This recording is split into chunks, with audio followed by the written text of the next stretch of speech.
মহামন্ত্রী,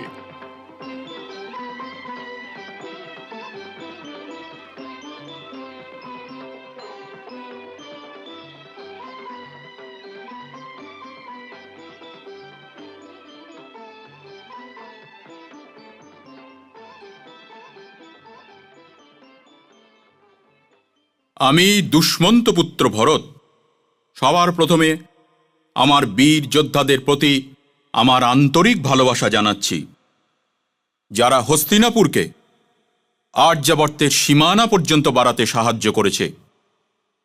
আমি কৃতজ্ঞতা জানাই হস্তিনাপুরের প্রজাদের, যারা তাদের আশীর্বাদের সাথে সাথে আমাকে তারা সহযোগিতা করেছেন, যাদের মধ্যে কিছু যোদ্ধা যুদ্ধক্ষেত্রেই অমর হয়েছেন।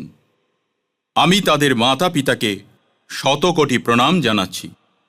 আর আজ এই রাজ সিংহাসনে বসে ঘোষণা করছি যে কোনো রাজা নিজের দেশ আর দেশের প্রজাগণের থেকে বড় হতে পারে না। রাজার শুধুমাত্র 3টে কর্তব্য থাকা উচিত: দেশ আর প্রজাগণের ন্যায় করা, তাদের রক্ষা করা এবং এমন একজন ব্যক্তিকে যুবরাজ নিযুক্ত করা যে দেশ আর প্রজাদের প্রতি ন্যায় দিতে পারে আর তাদের রক্ষাও করতে পারে। আমি দুঃখিত যে আমার কোনো পুত্রের মধ্যে আমি এই গুণ দেখতে পাচ্ছি না।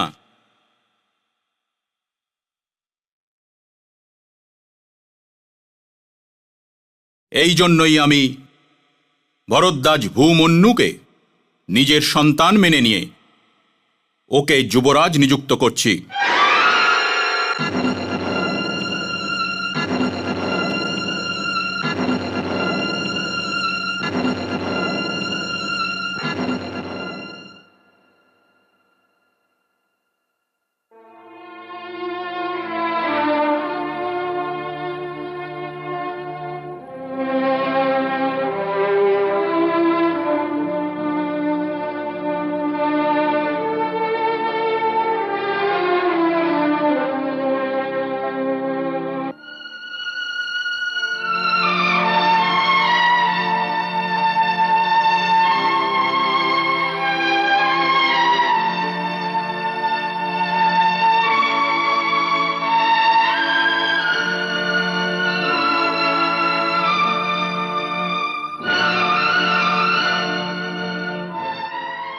প্রণাম গ্রহণ করুন মা।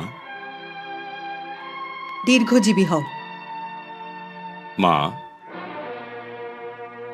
আপনাকে চিন্তিত দেখাচ্ছে।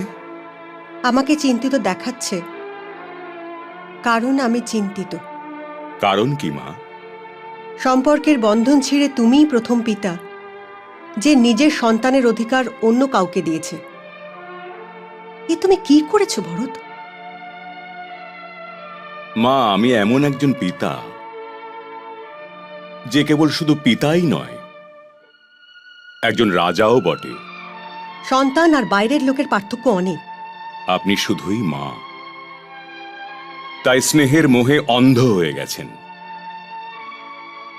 আমি একজন রাজা, ন্যায় বিচার আমাকে করতেই হবে।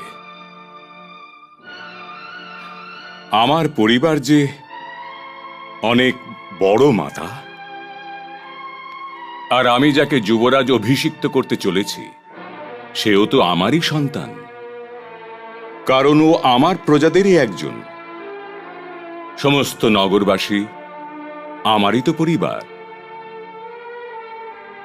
যদি আমি আমার পুত্রকে যুবরাজ ঘোষিত করি,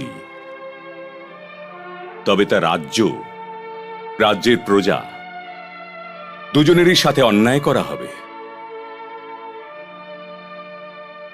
রাজমাতা, আপনার তো গর্ব অনুভব করা উচিত যে আপনার পুত্র ন্যায়ের পক্ষ নিয়েছে।